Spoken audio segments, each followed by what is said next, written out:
ಕಷ್ಟ ಅಂದ್ರೆ ಏನು ಅಂತ ಇದೊಂದ್ ಸೀನಲ್ಲಿ ಅರ್ಥ ಮಾಡ್ತೀನಿ ನೋಡಿ. ಅಯ್ಯೋ ನಿನ್ನೆ ನೋಡ್ತಾ ಇದೀನಿ, ಹೇಳಪ್ಪ. ಮಳೆ ಬರ್ತಿದೆ, ಅಷ್ಟೊಂದು ರೈನ್ ಕೋಟ್ಗಳಿದ್ದಾವೆ, ತಾವು ನೆಂದ್ರೂ ಪರವಾಗಿಲ್ಲ ಬೇರೆಯವ್ರು ನೆನೀಬಾರ್ದು ಅಂತ ರೈನ್ ಕೋಟ್ ನ ಸೇಲ್ ಮಾಡ್ತಿದ್ದಾರೆ. ಕಷ್ಟ ಇದೆ ಗುರು ಜೀವನ. ತುಂಬಾ ಜನ ಅನ್ಕೊಂಡಿದ್ದಾರೆ ಅನ್ಕೊಂಡಿದ್ದನ್ನೆಲ್ಲ ಸಾಧಿಸ್ಬಿಡ್ತೀನಿ ಅಂತ. ಅನ್ಕೊಂಡಿದ್ದನ್ನೆಲ್ಲ ಸಾಧಿಸಿರೋರು ಯಾರು ಇಲ್ಲ ಗುರು ಪ್ರಪಂಚದಲ್ಲಿ. ಯಾಕೆ ಅಂತ ಹೇಳ್ತೀನಿ ಕೇಳಿ ನೀಟಾಗಿ.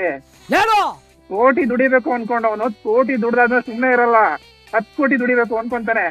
ಸೊ ಅನ್ಕೊಂಡಿದ್ದನ್ನೆಲ್ಲ ಸಾಧನೆ ಮಾಡಿರೋರು ಯಾರು ಇಲ್ಲ ಪ್ರಪಂಚದಲ್ಲಿ.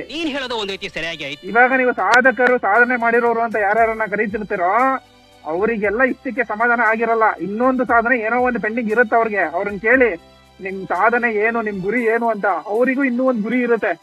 1000 ಕೋಟಿ ಮಾಡಿ ಇಟ್ಟಿದ್ರು ಅಂತವ್ರಿಗೂ ಇನ್ನೊಂದು ಗುರಿ ಇರುತ್ತೆ.